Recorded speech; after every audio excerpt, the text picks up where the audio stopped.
wabarakatuh.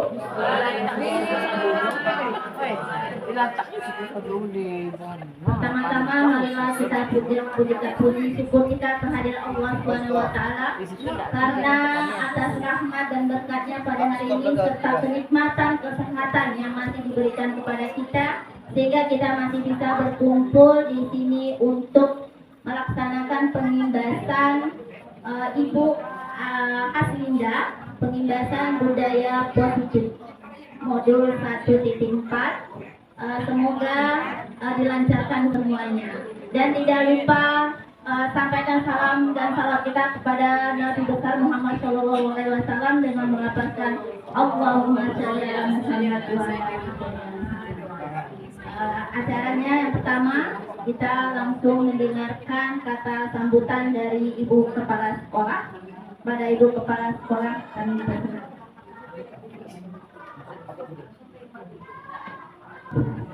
Assalamualaikum warahmatullahi wabarakatuh. Yang terhormat Bapak Ibu semua yang telah hadir pada hari ini. Alhamdulillah kita masih diberi kesehatan sehingga kita bisa mengikuti kegiatan pengimbasan yang dilakukan oleh Bu Haslinda. Selanjutnya marilah kita mengucapkan puji syukur itu kepada Allah dengan tidak terputus-putusnya. Setelah itu, marilah kita juga mengirimkan salam serta salam untuk junjungan kita dengan mengucapkan Allahumma sholli ala sayyidina Muhammad wa ala alihi. Bapak Ibu sekalian, hari ini Bu Haslinda mendapat tugas sebagai sudah calon guru penggerak untuk menjadi guru penggerak. Maka dari itu beliau dibebankan untuk melakukan pengobatan kepada teman-teman guru semua. Jadi pada hari ini beliau melakukan itu untuk pengobatan ke kita bersama dan mudah-mudahan apa yang disampaikan nanti bermanfaat bagi kita. Di sini juga saya sampaikan, ini sekolah kita kalau nggak salah yang untuk angkatan 11, 10 bisa. 11 itu ada 5 orang ya. Yang 10 5 orang yang lulus. Tahap pertama dan mudah-mudahan nanti semuanya lulus karena bagaimanapun seperti kita ketahui kita kan tidak tahu apa kebijakan pemerintah ke depan. Mana tahu dengan mengikut sertakan diri sebagai TGP ada kemudahan-kemudahan yang akan kita peroleh. Seperti contoh saja dulu.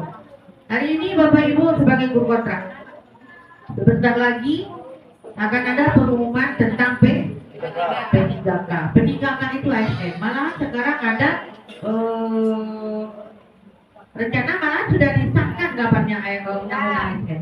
Itu P3K juga mendapatkan dana pensiun dengan skema penggajiannya yang tentu disesuaikan dengan tujuan itu. Artinya di sana Bapak Ibu bisa juga menjadi peluang untuk menjadi seorang kepala sekolah, pengawas ataupun nanti mungkin pejabat fungsional. Hari ini mungkin Bapak Ibu tidak ada minat dengan berbagai macam alasan, tapi mana tahu suatu saat pikiran yang tak berminat menjadi berminat. Contoh aja saya dulu juga tak minat. Tapi karena kondisi memaksa kita untuk tetap bisa memilih, kita harus memilih antara ya atau tidak untuk ya sekurang-kurangnya untuk menyelamatkan diri kita lah. Kita gunakanlah itu SIM itu namanya SIM Bu ya. SIM.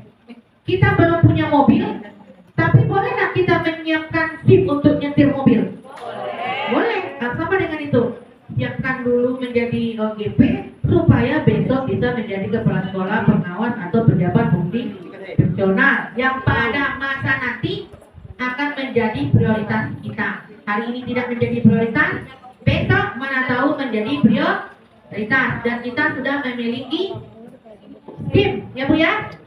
Nah itu bagi kawan-kawan, kenapa tidak ada salahnya. Dan kalau bisa nih kawan-kawan yang sudah PNS seperti Bu Dela, Bu Maulita, apalagi yang muda-muda Bu Pera, itu kalau bisa ikut TGP. Apalagi Bu Ira atau udah tembak itu bisa ikut. itu kemarin saya bagi Asaba.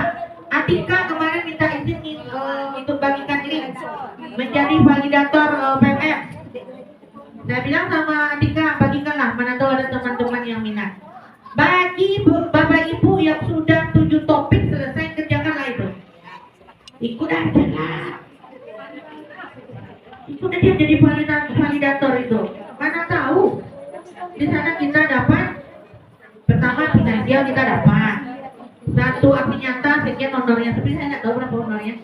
Nah jelas itulah, kita honornya dulu, paling kurang pengetahuannya, karena kita juga diberi bekal sebelum kita melakukan penilaian, kita juga diberi bekal pelatihan. Jadi apapun program pemerintah, saya minta Bapak Ibu ikuti saja. Apalagi yang masih muda-muda, Bu Sari, kalau kita membina ada mati pajak kan? Bu Sari, Bu Wardiana, Bu Pera, sama lagi Bu Susi juga ada mati pajak, Bu Sia. Kita ada sama ya mati pajak kita. Nah, yang belum mati pajak ikutilah. Jangan yang ikut kontrak nanti Bu, ini maaf nih, kita kan kadang nih kita berbicara tentang sentimen dulu ya. Teman-teman kita pendidikan, ikut dia semuanya. Bukan, guru kontrak ikut semuanya, guru honor ikut dia semuanya. Suatu saat, karena ini ada program P3K, mereka bisa nanti menjadi ASN. Kemudian mereka punya SIM untuk itu. Kadang-kadang agak lucu kan, kita yang PNS yang selama ini kok bisa kita diperintah oleh orang yang baru datang. Ya benar. Jadi nanti jangan menjadi pemikiran yang seperti itu. Karena kita memiliki peluang untuk itu. Karena kita tak minat, suatu saat kita tak tahu nih, ini maaf. Mana tahu besok Jupri lulus dari P3K. Ditempatkan di SMP Patambak. Kemudian beliau sudah jadi GP. Langsung jadi kepala sekolah. Kita kan tahu. Jangan tuh. Nah, jadi itulah kira-kira yang bisa saya sampaikan. Mudah-mudahan Bapak Ibu selagi masih ada kesempatan ikutilah. Tidak ada salahnya. Ya Bu ya. Demikian saja. Maksud salam saya ucapkan wassalamualaikum warahmatullahi wabarakatuh. Terima kasih Ibu Kepala Sekolah, Ibu Emel Farhidi. Kita lanjut Ibu Arvinda dan langsung untuk presentasinya. Terima kasih.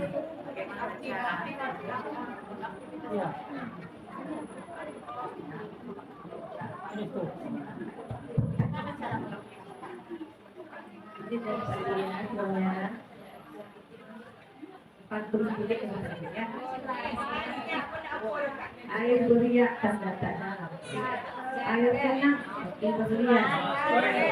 Izinkan saya ucapkan salam untuk para senior sekalian.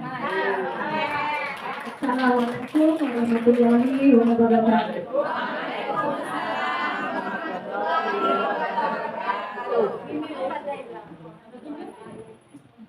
Alhamdulillahirabbil alamin. Assalatu wassalamu ala asyrofil anbiya'i wal mursalin wa ala alihi wa sahbihi rasulillah ajmain. Pertama-tama mari kita ucapkan puji syukur kepada Allah Subhanahu wa taala karena berkat limpahan rahmat dan hidayahnya kita bisa berkumpul pada hari ini, pada jam ini dalam rangka pemimbasan tugas saya di modul 1.4. Kemudian selawat dan berisalam tak lupa kita sampaikan kepada junjungan alam dengan mengucapkan Allahumma sholli ala sayyidina Muhammad wa ala ali sayyidina Muhammad. Semoga dengan sering kita berselawat kita mendapatkan saat yang beliau di amin. Amin. Yang saya hormati Ibu Kepala Sekolah yang sudah hadir bersama kita di siang ini, serta Bapak dan Ibu Guru yang memberikan kesempatan untuk bisa meluangkan waktunya pada siang hari ini. Baiklah Bapak Ibu semuanya, saya izin nanti sebentar Bapak Ibu ya, di sini saya akan melaksanakan penimbasan tugas dalam kegiatan CGP kami, yaitu CGP Angkatan 9.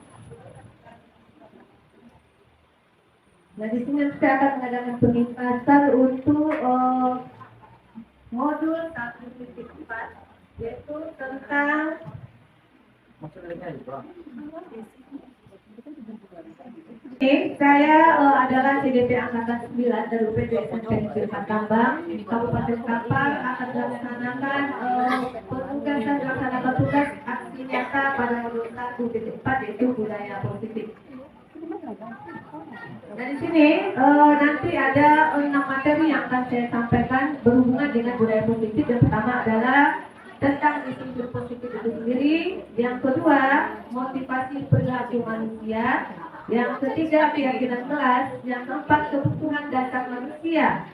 Yang kelima, posisi kontrol restitusi. Yang keenam adalah segitiga restitusi. Nah, sebelum kita lanjut ke yang berikutnya, ini udah siang nih, udah agak mas sampai dulu ya. Nah, kita explain dulu. Kita minta kepada Ibu Eno untuk memimpinnya sedikit. Ibu Eno.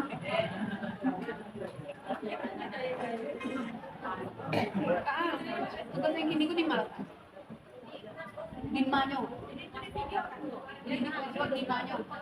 Semangat Ibu. Masih semangat. Ibu Eno. Dado bagikan tugas. Dado menyerang tugasnya. Dado dong. Yang KPD yang kapatang ya dong. Baik, terima kasih kesempatannya. Di mana tuh? Terima kasih Bu Rina karena mengizinkan itu eksplik namanya. Saya tahu juga apa. Oke, kita ekspliknya. Kita ekspliknya tepuk 369 aja Bu ya. 369. Sekarang dibilang 369 tepuk tangan. 369 tepuk tangan. Nah, nanti akan saya suruh berhitung misalnya dari Ibu Sandra 1, 2, 3. 369 diganti dengan tepuk tangan. Kalau fokus, kalau nggak fokus kita hukum Bu Linda. Iya. Nggak boleh dihukum, nggak boleh ya Bu ya? Nggak boleh. Nggak boleh, baiklah. Boleh. Nggak boleh. Oke, kita mulai. Semangat. Konsentrasi. Duduk, boleh duduk aja Bu, nggak apa-apa. 369 tepuk tangan. 369 tepuk tangan. Ibu Sandra? Oh. 1. Fokus gerak Bu. Udah minum Bu? Kita ulang. Berhitungnya 1 sampai 10. Berarti bergiliran. Instruksinya 369 tepuk tangan. Oke. Fokus ini Bu. 369 tepuk tangan. 369 tepuk tangan. Bu Sandra.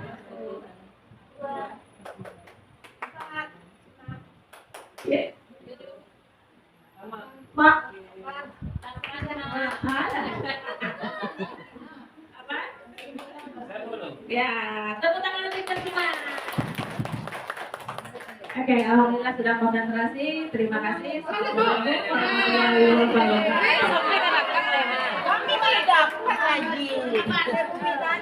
Tiga enam sembilan tepuk tangan. 369 tepuk tangan. Maya. 2 mata puas. Suaranya keluar Bunda. Ulang lagi. 369 tepuk tangan.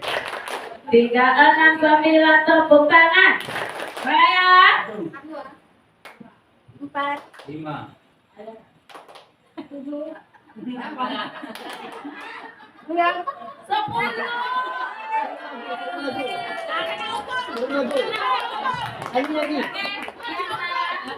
Yang mana berdiri di tempat dulu. 369 tepuk tangan. 369 tepuk tangan. Ibu Elvina. 1, 2, 4, 5.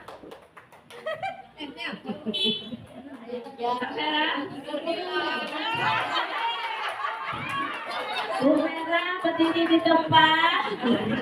369 tepuk tangan. 369 tepuk tangan. Oke, Ibu Susi. 1, 2,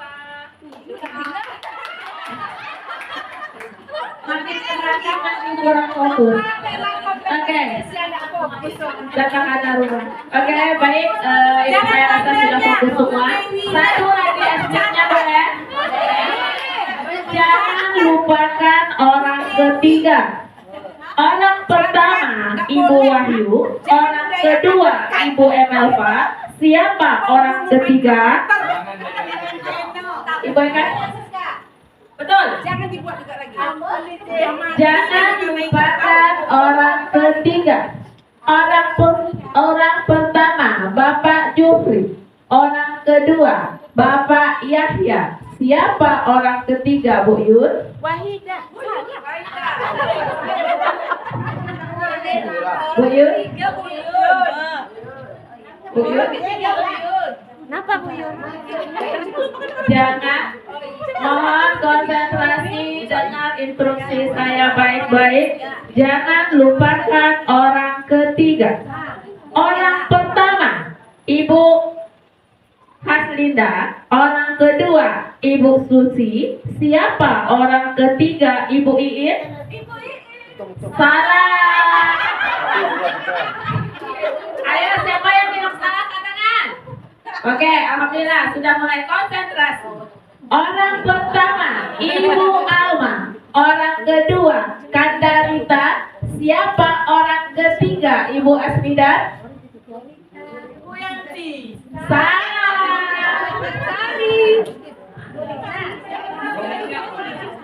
Ibu, jangan lupakan orang ketiga. Dengarkan dulu saya baik-baik. Jangan lupakan orang ketiga. Orang pertama Ibu Vina, orang kedua Ibu Wiwi. Siapa orang ketiga, Ama Husnida? Salah. Jangan lupakan orang ketiga. Perhatikan cluenya baik-baik. Jangan lupakan orang ketiga. Alhamdulillah sudah beberapa teman kita yang konsentrasi. Terima kasih untuk kita semua, untuk guru-guru hebat. Terima kasih. Assalamualaikum warahmatullahi wabarakatuh.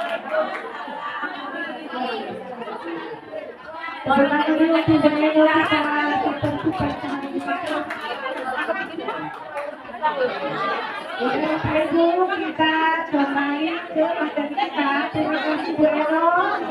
Kurang masing-masing kalau sudah fokus pada tadi langkah izin pada doa kita.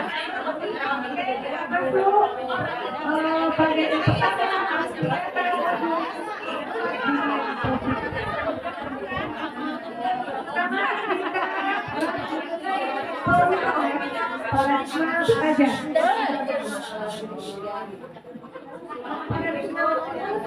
Belum paham. Untuk membangun budaya sekolah perlu menyediakan lingkungan yang aman dan nyaman agar murid-murid mampu Orang berpikir, ketiga kita baca. bertindak dan mencipta dengan merdeka. Dua bego juga sama yang dulu.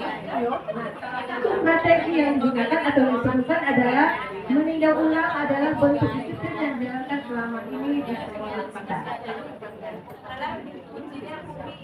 Yang kedua itu pengertian disiplin positif. Nah, ini pengertian disiplin positif itu merupakan perwujudan dari nilai-nilai atau keyakinan universal yang diterapkan di sekolah kita. Nah, di sini disiplin positif itu adalah suatu pendekatan untuk menerapkan disiplin dari dalam diri anak tanpa hukuman dan hadiah. Jadi kita di sini tidak mengibaratkan kepada adanya hukuman dan hadiah. Kami tidak hukum-hukum lah Bu. Kami hobi mencari-cari dia segini lah. Maupun di lingkungan sekolah. Jadi ini kita menerapkannya di lingkungan sekolah maupun di lingkungan Terserah kami bawa kemana Karena lah kalau hanya di sekolah saja nanti itu tidak efektif. Dengan menerapkan disiplin positif diharapkan tindak kekerasan dapat dihindari. Kemudian kita lihat di sini apakah makna dari disiplin itu. Nah, kalau dilihat dari bahasa Latin ini makna disiplin itu berasal dari bahasa Latin yaitu disiplina, yang artinya adalah belajar. Makna asal dari kata ini berkonotasi dengan disiplin diri dari murid-murid Sokrates dan Plato. Di sini disiplin diri membuat orang menggali potensinya menuju sebuah tujuan apa yang dia hargai. Kemudian kita lihat lagi di sini nilai-nilai kebajikan universal. Itu berhubungan dengan disiplin-disiplin tadi ya Bapak Ibu ya. Di sini nilai kebajikan itu adalah sifat positif manusia yang merupakan tujuan mulia yang ingin dicapai oleh hidup. Berarti manusia sudah punya nilai positif yang ada dalam dirinya yang perlu dikembangkan. Nilai tersebut bersifat universal dari lintas bahasa, suku bangsa maupun agama maupun dalam latar belakang. Setiap perilaku atau perbuatan memiliki suatu tujuan. Menurut Dr. William, bahwa dengan melahirkan nilai-nilai kebajikan yang dia miliki, seseorang itu maka motivasi intrinsiknya, yaitu motivasi dari diri guru akan terbangun sehingga menggerakkan motivasi dari dalam untuk dapat mencapai tujuan mulia yang diinginkan. Kemudian lagi nilai-nilai kebajikan yang dicapai oleh setiap anak Indonesia kita dengan istilah profil pelajar Pancasila. Nah kemarin kita sudah membahas juga ada definisinya. Dan sini ada beriman dan bertakwa kepada Tuhan Yang Maha Esa, berakhlak mulia, mandiri, bernalar kritis, berkebinekaan global, bergotong royong dan kreatif. Lanjut yang ketiga adalah motivasi perilaku manusia.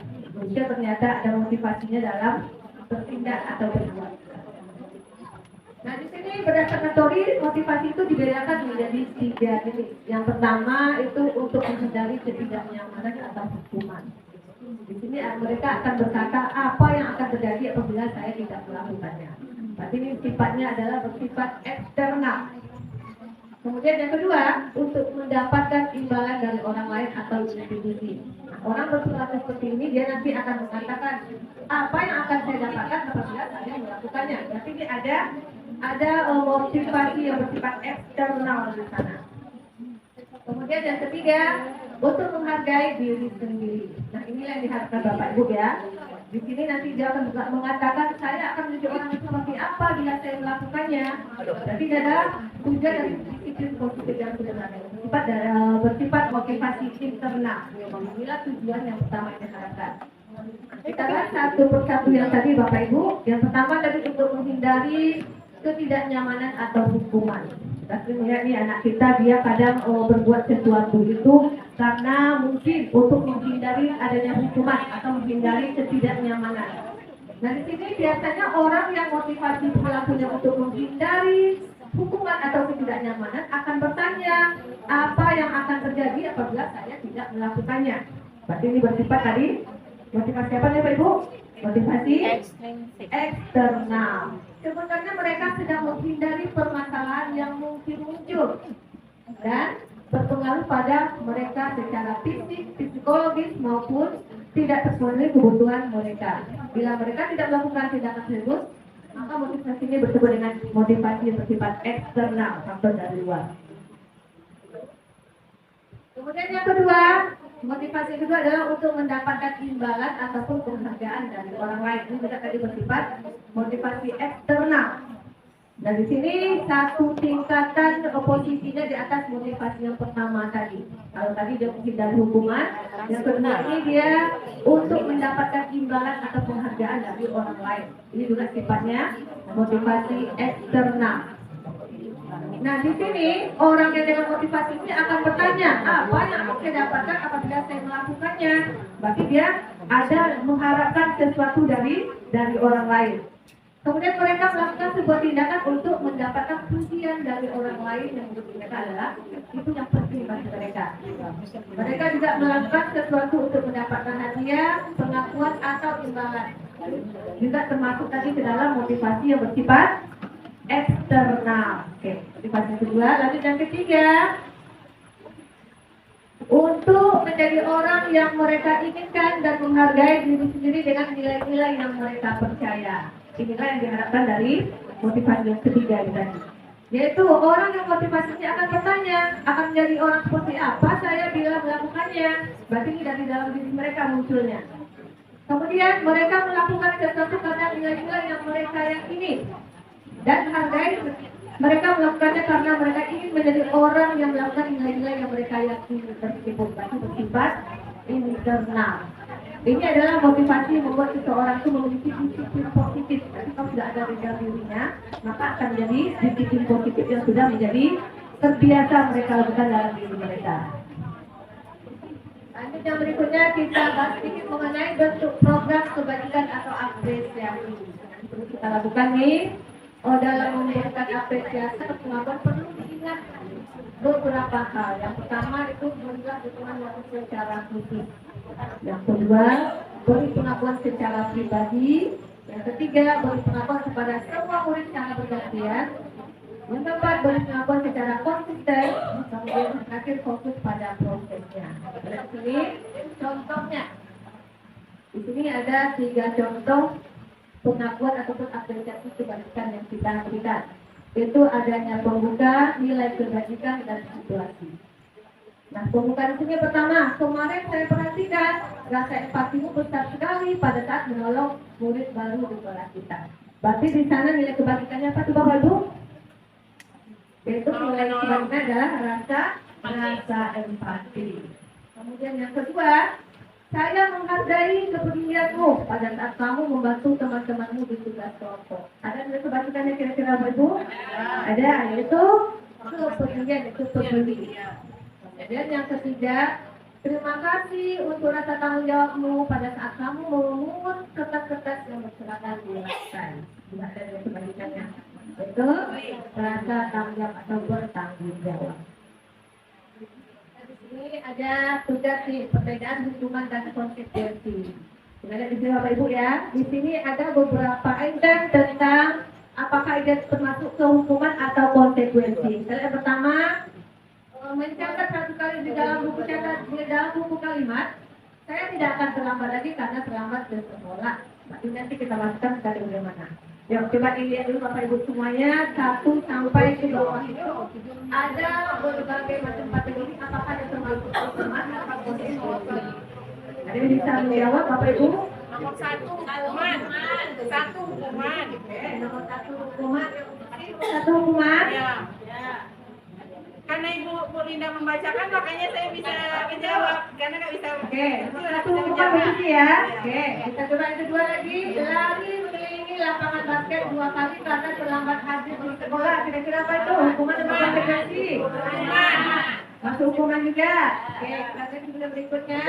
Murid diminta untuk push up 15 kali karena tidak menggunakan masker ke sekolah. Apa itu? Masih hukuman. Hukuman juga. Lanjut yang berikutnya, nanti kita lihat jawabannya dulu ya. Menggantikan kertas tugas teman yang telah dicoret-coret. Konsekuensi. Kemudian membersihkan tumpahan air di meja. Konsekuensi. Pada saat belajar. Konsekuensi. Murid disuruh tidak mengenakan sepatu sehari di sekolah karena tidak mengenakan sepatu hitam. Hukuman. Lari mengelilingi lapangan basket 2 kali karena terlambat 10 menit untuk belajar. Boleh lagi. Nah, di sini ya. Nah, tadi sudah kita jawab pertanyaan itu. Nah, di sini dia ada pemisahan antara atau perbedaan antara hukuman dengan konsekuensi itu. Oke, berarti yang pertama tadi mencatat 100 kali di dalam buku kalimat. Saya tidak akan terlambat lagi karena terlambat ke sekolah. Maksud apa kalian Ibu?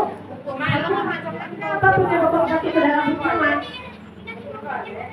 Karena di sini hukuman bersifat satu arah. Jadi murid hanya menerima apa yang sudah diberikan oleh penghukum tadi. Kemudian 2, lari mengelilingi lapangan basket 2 kali karena terlambat hadir di sekolah. Ternyata juga masuk ke dalam hukuman. Kemudian yang ketiga, murid diminta untuk push up 15 kali karena tidak menggunakan masker di sekolah, tidak masuk ke hukuman. Kemudian menggantikan kertas tugas teman yang telah dicoret-coret, masuk ke kategori konsekuensi. Jadi apa seperti yang dimasukkan ke dalam konsekuensi Bapak Ibu? Ada yang bisa memberikan masukan? Masuknya ke dalam kategori konsekuensi. Mereka Mengganti di situ berarti wujud tanggung jawab. Terima kasih buat Linda atas kesempatannya. Menggantikan kertas tugas teman yang telah dicoret-coret itu termasukkan konsekuensi karena di situ anak yang mencoret kertas temannya harus bertanggung jawab karena telah merusak milik orang lain. Bukan berarti kesadaran sendiri.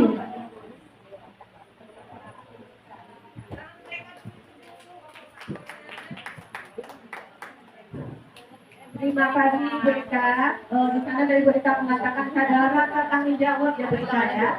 Berarti kita berganti lagi karena rasa tanggung jawab kita terhadap kesalahan yang sudah kita lakukan tadi.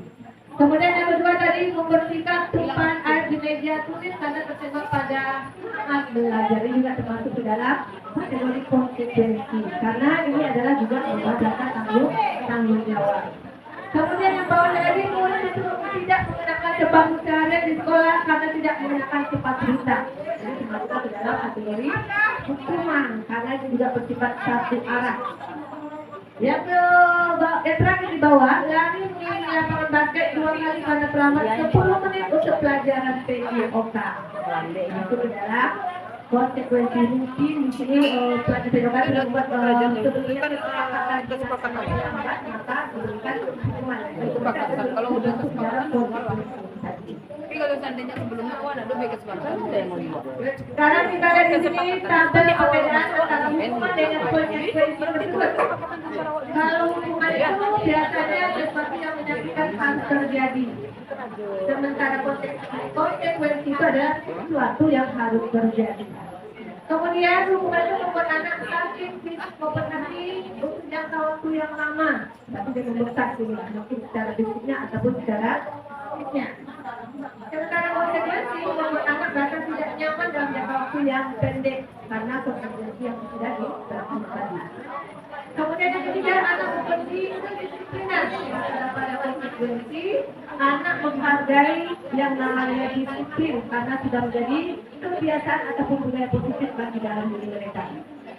Kemudian mendorong anak menyakiti diri sendiri. Sementara konsekuensi anak mendorong anak agar mudah menyesuaikan diri. Kemudian yang kelima, anak belajar untuk menyembunyikan kesalahan. Di sini untuk konsekuensinya anak belajar untuk mematuhi aturan. Berarti mereka akan terbiasa. Lagi-lagi kalau hukum itu sifatnya biasanya adalah paksaan. Kalau kamu tidak melakukan ini, nanti ini akan kamu apakan.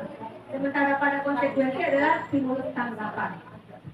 Kemudian konsep diri yang buruk pada hukuman, kemudian pada konsekuensi konsep dirinya yang baik yang muncul. Kemudian untuk hukuman lagi itu perbedaannya rasa marah, bersalah, dipermalukan dan rasa tidak dihargai. Nah untuk konsekuensi di sana kehilangan hak, membuat tidak nyaman, diasingkan untuk sementara. Itu beberapa kategori perbedaan antara hukuman dengan konsekuensi. Oke, materi yang keempat adalah tentang keyakinan kelas. Nah, di sini saya yakin nih Bapak Ibu semuanya sudah membuat yang namanya keyakinan kelas ya Bapak Ibu ya. Di awal semester kemarin sudah menerapkan dan sudah membuat keyakinan kelas di kelas masing-masing ataupun di mata pelajaran masing-masing. Di sini keyakinan kelas merupakan metode untuk menimbulkan kembali disiplin positif dan sadar didasari oleh motivasi dan jawab diri. Dan cara-caranya bisa ada beberapa kategori. Saya rasa ini karena sudah melaksanakannya, sudah menjalankannya, tidak perlu saya sampaikan di sini cara-cara membuat keyakinan kelas. Dan jelas kesepakatan itu adalah kesepakatan antara warga dalam kelas dengan guru yang bersangkutan atau dengan guru dalam kelas yang masih di sana. Kita lagi ke dalam tabel Bapak Ibu semuanya yang konsentrasi ke depan. Di sini ada mengenai peraturan dan keyakinan kelas. Yang di sebelah kiri adalah peraturan. Kira-kira nanti maksudnya keyakinan kelasnya kemana? Selalu kembalikan buku ke tempatnya, dilarang mengganggu orang lain, hadir di sekolah 15 menit sebelum pembelajaran dimulai, dilarang melakukan kekerasan, dilarang menggunakan narkoba, bergantian atau bergiliran, menggunakan masker, jangan berlari dekat atau koridor. Nah, kira-kira Bapak Ibu ini untuk kalimat keyakinan kelasnya bagaimana nih Bapak Ibu semuanya? Yuk kita telah dulu.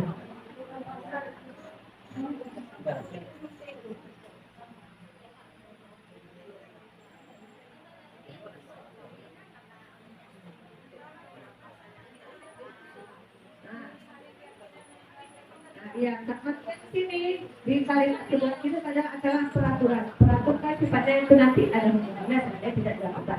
Nah, bahasa keyakinan kelasnya bagaimana? Karena kalau keyakinan kelas kan kita menggunakan bahasa positif, kalimat positif. Sementara peraturannya adalah kalimat negatif. Nah, kita alihkan dia ke keyakinan kelas. Jadi bentuk bahasanya bagaimana? Oke, Bu Sandra, yuk silakan Bu Sandra.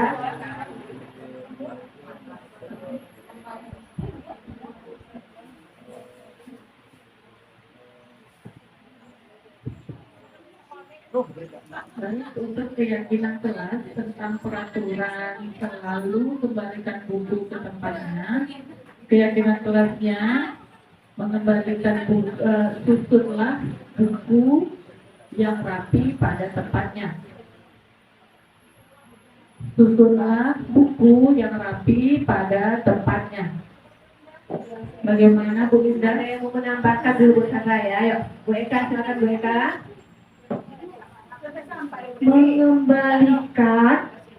Mengembalikan buku ke tempatnya setelah dibaca, atau untuk umum mengembalikan semua barang ke tempatnya setelah digunakan. Itu nilainya nilai apa di sana Bu Eka? Selalu kembalikan buku ke tempatnya. Berarti keyakinan kelas itu dalam kategori yang mana dengan itu nilainya? Iya. Satu. Iya. Mengembalikan barang yang ke tempatnya setelah digunakan. Tanggung jawab. Jadi masuk ke tanggung jawab. Oke, yang kedua yang kita lanjut sampai kedua. Dilarang mengganggu orang lain. Ini mulai keyakinan kelasnya masuk yang mana di kategorinya? Yang ketiga hadir di sekolah 15 menit sebelum pembelajaran dimulai. Yang keempat dilarang melakukan kekerasan. 5 dilarang menggunakan narkoba. Kemudian yang keenam bergantian atau berlebihan. Yang ketujuh menggunakan masker. 8 jangan berlari dekat atau koridor. Dari sini kita isi keyakinannya masuk ke yang mana di kira-kira ini.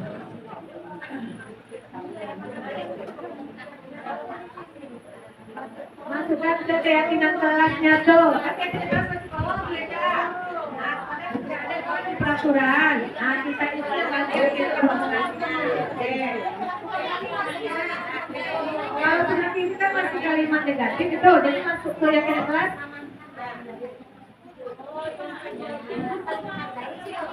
Mereka. Yang kedua mereka.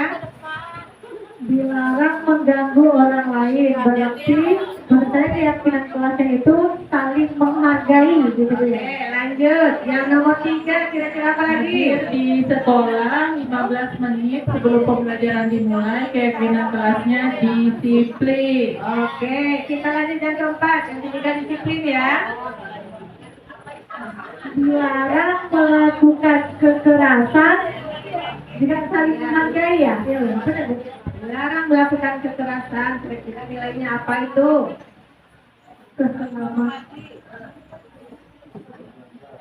Bullying. Dilarang menggunakan narkoba. Keyakinan kelas keselamatan. Oke, boleh. Kita lanjut. Bergantian atau menunggu giliran? Kemudian atau menunggu giliran itu bisa dimasukkan ke disiplin. Disiplin. Oke, kita lanjut. Gunakan masker. Kira-kira kemana itu? Kesehatan. Kesehatan. Oke, Sandra. Jangan berlari di kelas atau koridor. Jangan berlari di kelas atau koridor, termasuk keyakinan kelas keselamatan. Sudah semua ya yang kita keyakinan kelas dan peraturan yang sudah kirim. Mantap ibu semua ya. Oke, setelah makan buku ke tempatnya berarti di sana ada rasa tanggung jawab. Tadi mana diambilnya? Itu taruh tadi di tempat tadi bukan rasa tanggung jawab. Yang kedua dilarang orang lain. Di sini menghormati orang lain. Yang ketiga hadir di sekolah 15 menit sebelum pembelajaran dimulai. Nah, ini ada dua, menghormati orang lain, yang kedua adalah berkomitmen. Disiplin kayaknya juga bisa dibangun ya. Kemudian yang keempat dilarang melakukan kekerasan. Berarti keselamatan dan menghormati orang lain. Kemudian yang berikutnya dilarang menggunakan narkoba. Berarti ini oke, kesehatan. Lanjut bergantian atau kemudian menghormati orang lain dan bersabar. Lanjut lagi gunakan masker, berarti kesehatan dan juga keselamatan. Yang terakhir, jangan berlari kelas atau koridor, itu adalah keselamatan dan kesehatan. Oke, materi yang kelima adalah pemenuhan 5 kebutuhan dasar manusia. Di sini saya ambil poin-poinnya saja. Yang pertama itu kebutuhan untuk bertahan hidup, berarti kebutuhan pokok juga ya. Kemudian yang kedua cinta dan kasih sayang. Yang ketiga kebutuhan untuk diterima, kebebasan, kebutuhan akan pilihan. Yang keempat kesenangan, kebutuhan akan rasa senang. Dan yang terakhir adalah penguasaan, kebutuhan atas kemampuan. Materi ke-6 adalah 5 posisi kontrol restitusi. Nah, di sini berdasarkan teori ada 5 posisi kontrol restitusi yang dilakukan oleh seorang guru itu. Yang pertama adalah sebagai penghukum. Yang kedua, membuat orang merasa bersalah. Yang ketiga, sebagai teman. Yang keempat, monitor atau pemantau. Yang terakhir adalah manajer. Di mana kelima kategori ini ada perbedaannya. Mungkin kita sebagai guru di sekolah ini masuknya kategori yang mana nih Bapak Ibu ya? Di sini ada 5 kategori posisi kontrol yang kita laksanakan di sini. Kalau yang penghukum itu biasanya menggunakan kalimat patuhi aturan saya atau awas. Tapi di sini ada nada ataupun kata mengancam, menakut-nakutkan. Kemudian yang kedua, kamu selalu saja salah. Itu biasanya digunakan oleh penghukum. Yang kedua, membuat orang merasa bersalah. Selain sebagai penghukum, ternyata posisi kontrol juga adalah sebagai membuat orang merasa bersalah. Di sini contoh kalimatnya, ibu sangat kecewa sekali dengan kamu. Kira-kira kita pernah melakukan ini Bapak Ibu? Pernah kan? Pernah. Berarti kita juga pernah melakukan sebagai membuat orang merasa bersalah. Kemudian yang kedua, gimana coba kalau orang tua kamu tahu kamu berbuat begini? Nah, biasanya kita kalau memproses anak, kadang kita tidak menyadari keluar kalimat seperti ini. Karena masuklah kita menggunakan posisi yang kedua itu membuat orang merasa bersalah. Kemudian yang ketiga, sebagai teman. Di sana kalimatnya, ayo bantulah demi bapak atau ibu ya. Kemudian ya sudah kali ini tidak apa-apa, nanti ibu bantu bereskan lagi. Biasanya kalau pakai ini nanti anak akan bersifat ketergantungan pada seorang guru. Misalnya dia akan memilah-milah ataupun akan imitasi perlakuannya terhadap guru yang bersangkutan. Mereka akan merasakan yang guru yang perlakuan kepada teman tersebut dan akan merasakan perbedaan perlakuan dengan guru yang lain. Kemudian yang keempat, monitor atau pemantau. Ini peraturannya apa? Apa yang telah kamu lakukan? Sanksi atau konsekuensinya apa? Nah, nanti di sini kita memantau mulai dari prosesnya sampai nanti akhir permasalahannya. Kemudian posisi yang kelima adalah sebagai manajer. Ini sebagai manajer di sini ada 5 kalimat yang diucapkan. Yang pertama, apa yang kita yakini. Berarti kita kembalikan nanti ke keyakinan kelas yang sudah kita bentuk sebelumnya. Kemudian yang kedua, apakah kamu meyakininya? Yang ketiga, jika kamu meyakininya, apakah kamu bersedia memperbaikinya? Kemudian yang keempat, jika kamu memperbaiki hal ini, menunjukkan apa tentang diri kamu? Dan terakhir, apa rencana kamu untuk memperbaiki hal ini? Nah, dari 5 posisi kontrol yang ini, nah yang paling dianjurkan adalah posisi yang terakhir, yaitu sebagai manajer. Nah, ada 5 posisi kontrol restitusi. Yang paling dianjurkan dalam proses kita sebagai guru adalah posisi yang kelima, itu posisi sebagai manajer. Tapi di sini kita tidak langsung menyalahkan anak, tapi kita telusuri dulu apa permasalahan anak, kita proses sampai nanti dia menemukan solusi dari masalah dia. Bukan dari kita solusinya, tapi anak tersebut yang memberikan solusi dari apa yang telah mereka perlu. Selalu Bandung. Nah, kita kembali lagi ke sini ke tabel pernyataan, kemudian siapa yang mengatakannya. Di sana saya kecewa sekali dengan kamu. Berarti tadi masuk ke pembuat orang merasa bersalah. Posisi kontrol tadi. Itu posisi kontrol yang kedua. Kemudian kamu tidak pernah benar melakukannya. Berarti masuk apa ini? Ke penghukum. Karena kita langsung menjatuhkan anak. Langsung menjatuhkan anak. Yang ketiga, ayolah lakukan demi ibu atau bapak. Termasuk kemana? Sebagai teman. Kemudian, apakah kamu mau mendapatkan stiker bintang hari ini? Masuk ke dalam kategori pemantau. Kemudian, bagaimana kamu bisa menyelesaikan masalah ini? Termasuk ke posisi yang kelima, itu manajer yang tadi ya Bapak Ibu ya. Kemudian yang terakhir, kamu selalu yang paling terakhir adalah penghukum. Kita menjatuhkan anak tadi dengan langsung menjatuhkan anak. Oke, materi terakhir adalah segitiga restitusi. Sudah pernah dengar sebelumnya apa itu segitiga restitusi? Sudah. Nah, di sini saya mengulas sedikit lagi tentang segitiga restitusi. Apa itu segitiga restitusi itu? Nah, segitiga restitusi adalah proses menciptakan kondisi bagi murid untuk memperbaiki kesalahannya.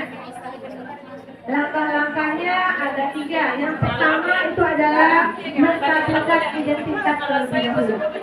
Di sini kita semua akan melakukan hal tersebut yang bisa kita lakukan. Yang kedua, validasi tindakan yang salah.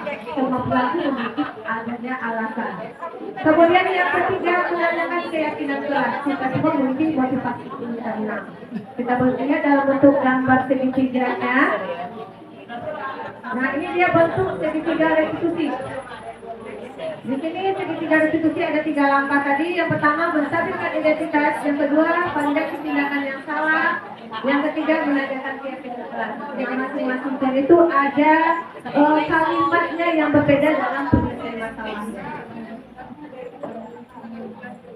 Oke, nah itu materi yang saya sampaikan Bapak Ibu. Semoga dapat bermanfaat semua. Pertama bagi saya sendiri dalam melaksanakan tugas ini, memiliki tugas modul pada modul 1.4 itu budaya positif. Kira-kira dengan apa yang saya sampaikan tadi Bapak Ibu bisa dipahami.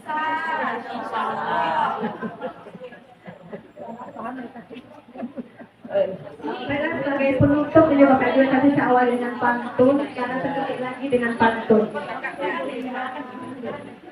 Padi habis tinggal jerami, bakar dulu sampai bersih. Akhirnya akan saya sampai di sini. Tutup sekian dan terima kasih. Terima kasih atas waktunya Bapak Ibu semuanya. Assalamualaikum warahmatullahi wabarakatuh.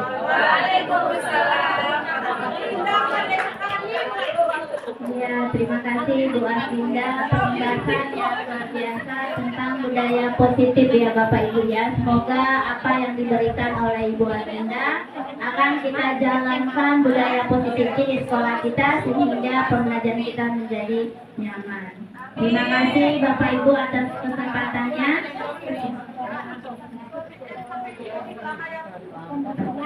Kita tutup akhir kata wabillahi taufiq wal hidayah. Wassalamualaikum warahmatullahi wabarakatuh.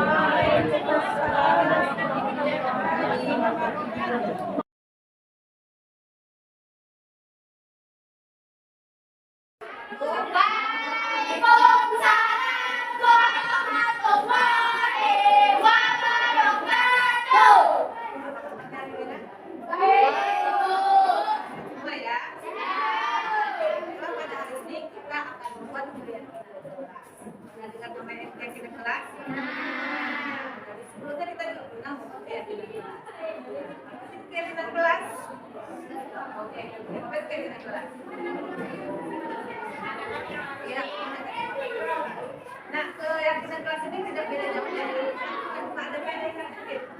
Nah, kalau peraturan yang menggunakan kalimat, tapi kalau keyakinan jelas menggunakan kalimat positif. Misalnya tadi bilang tidak boleh makan di dalam kelas. Berarti apa itu?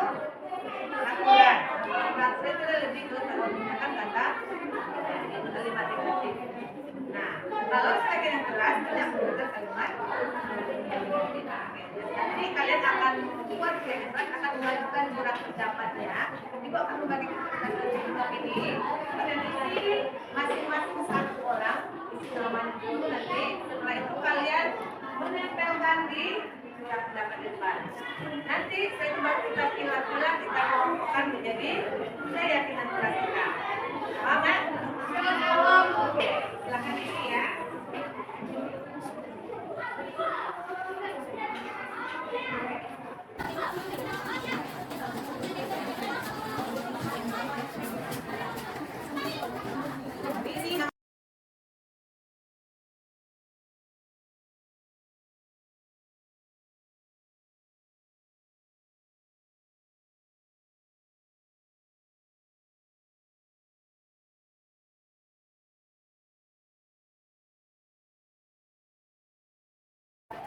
Ke sana, kalian lakukan dulu, bagaimana nanti yang ada dari kelas kalian. Nanti dari keyakinan kalian, nanti dari surat pendapatnya akan turun pulang keyakinan kelas. Kesepakatan pulang. Sudah siap? Apa yang bilang mau dibuat itu? Ajukan di sana keinginan kamu berhubung dengan keyakinan kelas. Sudah siap? Siap, Bu. Sudah siap?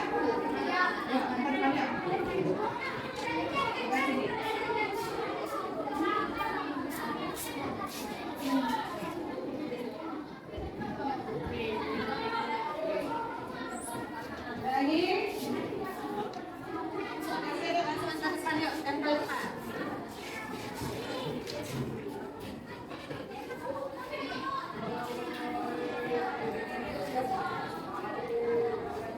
Udah siap ke depan, sebentar sini. Siap.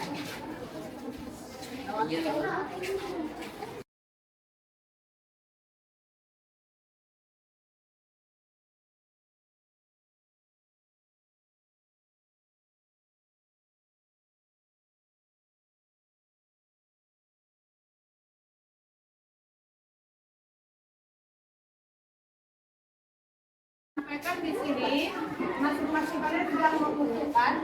Seperti di sini kita letakkan di curah pendapat. Yuk, satu orang, siapa yang membacakan di sini? Saya. Yuk, ayo. Terima kasih.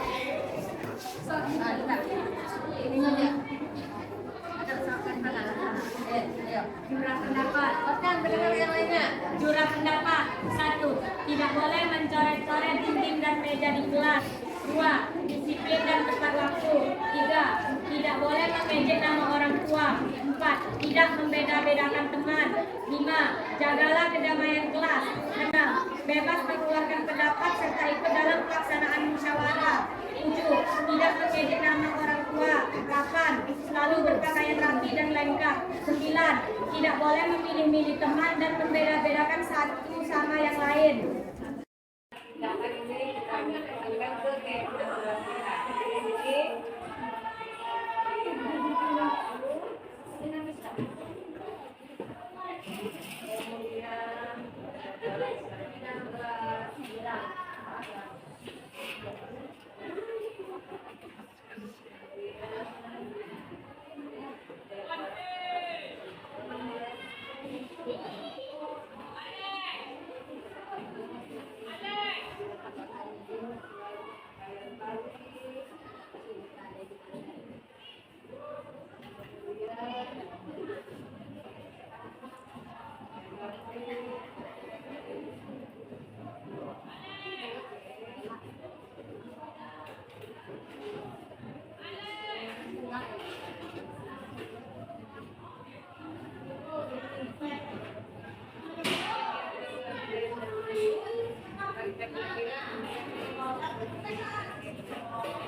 Oke, ini sudah kita dapatkan keyakinan kelas kita yang kita untuk hari ini, dan dengan adanya penandatangan ini berarti kita bersepakat bahwa kita akan menjalankan kesepakatan kelas ini semua data yang sudah ada di sini karena sudah ditandakan ini. Oke, nah, sampai di sini dulu. Sesuai dengan Assalamualaikum warahmatullahi wabarakatuh.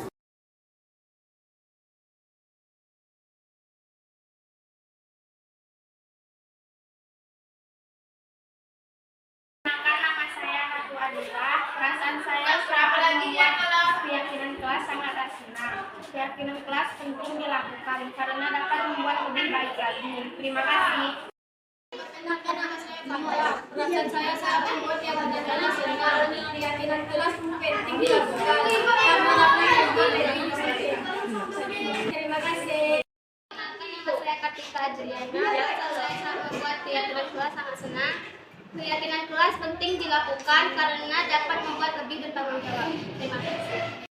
Nama saya Warna Kelita. Perasaan saya membuat keyakinan kelas senang. Keyakinan kelas sangat penting karena dapat lebih menghargai orang lain.